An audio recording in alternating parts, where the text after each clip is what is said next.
Alright, so yesterday I decided to get myself another 50k challenge. I literally passed an 100k one like a month ago, as a lot of you saw on my Instagram. But since then, I just kind of gave it a while, traded that alongside my others. And then yesterday I just thought, let me get another 50k challenge, why not? I kind of like to vary my account sizes and what each one is for. For example, different ones to trade the 5-minute or the 30-minute, and one that I don't even trade just as a safety net. And on the same day I bought that challenge, yesterday, this setup appeared and I hit an insane 1 to 10 trade. I took this alongside the Discord using liquidity supply and demand, which I'm sure, as you all know, I've been trading for the past year and I've seen insane results with it. But I just want to break down this trade right here, show you the account and the risk management strategy that I used in order to pass it, and yeah. And to clear up, by the way, I had no intention of passing this phase with one trade. I was just using my normal risk management, but if you know liquidity supply and demand, these 1 to 10s are easily possible. But let me stop waffling and just get into a breakdown of this trade right here. So starting off with trend, if we go back just on the 30-minute, it's pretty obvious that we're very bullish at the moment. Pretty simple stuff right here, just very bullish movement. We're breaking highs, we're not breaking lows.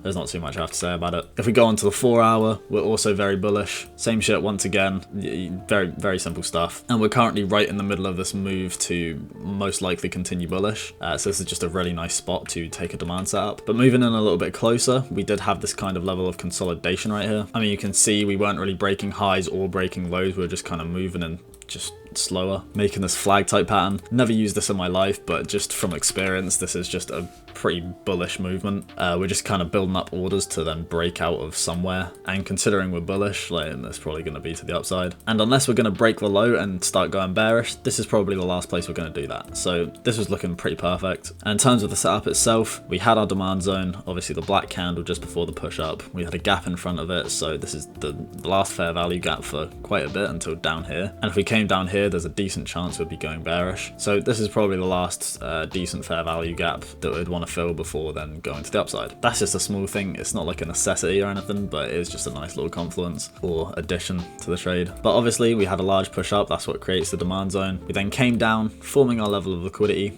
We had 2 candle liquidity, so this has formed a proper low to take out before we come to the zone. That's one thing markets always like to see before fully committing in their direction. Taking out a level of liquidity and reaching a good price. We've reached a good price, we've taken out the liquidity here. And in terms of price action of the trade, it did get a little bit messy, but if we look to the left, we did invalidate the supply zone. Did give a little bit of a fake out here, but then we just came straight back up. And from here, it would have been nicer if we came straight down to the zone, but we did get some messy price action, luckily breaking just small highs like this. It all matters, and that kind of gives you some kind of bullish bias, I guess. And it was just as we kind of reached the top of this area as well. But we then came down to the zone, got a really nice rejection on the first candle, volume kind of slowed down on the next 2. I was actually originally not too interested in taking this once I'd seen that, just because we like to see volume come out of our zones. We need to know investors are in the market. But of course, as always, I did send this to the group. This was a lot of people's first 1 to 10s that they've ever hit, which is pretty cool. And on the bullish close, which is our entry model, we enter on the directional close. I've talked about this on my free course on YouTube, but we came into the zone, flip bullish, that's where we enter. Stop loss just 1 pip below the candle that went deepest into the zone, which is just 14 pips. Very tight stop loss, very good potential for a high risk to reward trade. And a lot of the time on 1 to 10 trades, we will have a TP1. So somewhere around here we would take 50% of our profits. But first of all, this isn't really too necessary because, I mean, the stop loss is so tight, a 1 to 10 is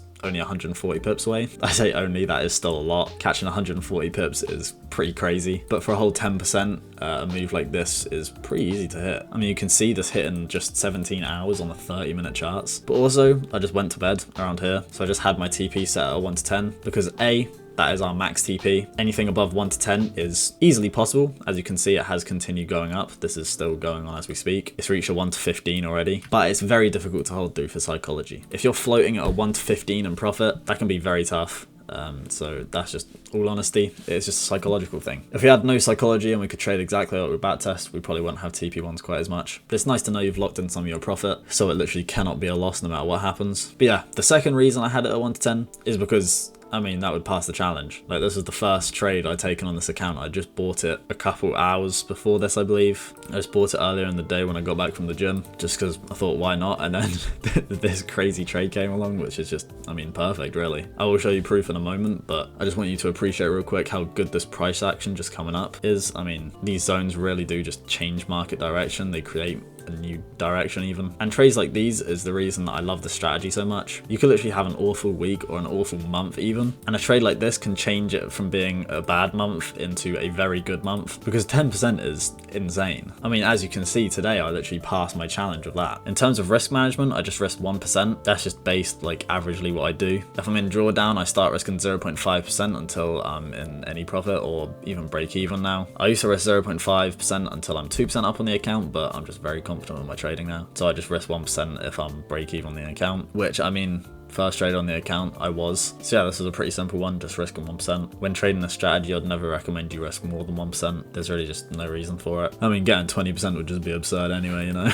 Nah, but it would make it very difficult on psychology if you were to go on a small losing streak, risking above 1%. But yeah, I mean, if we come on to ACG real quick, which is just the prop firm that I decided to go for this, you can literally see the minimum trading days is 3, and I've only done 2. So I actually need to trade for another day in order to even get onto the next phase. So I believe tomorrow I'm just going to have to do a 0.01 lot trade just to have that third trading day. This is easily the quickest I've ever passed the challenge. Admittedly, they do usually take me a little bit because I'm using appropriate risk management. Just because I'm profitable doesn't mean I'm passing them immediately. I mean, you've still got to make 15% on a lot of these challenges overall. 15% can take quite a while, especially if I do go into drawdown and I start risking 0.5%, but doing it in one trade is, yeah, nothing to complain about. You can see this nice little equity graph just coming down straight up. It just looks like the charts itself. That is exactly what happened. So yeah, this is a great thing to wake up to. People have been passing their own challenges and getting their own payouts in the Discord, of course. People are actually killing it in there, to be fair. Like, damn, I don't even have a 200k account myself. What the fuck? But yeah, I love to see the success in there. Let's hope the final week of May can be good. Yeah, this would just be a short one. I just thought it was pretty cool that I passed it in one trade. Hopefully the rest of May can be as good as that.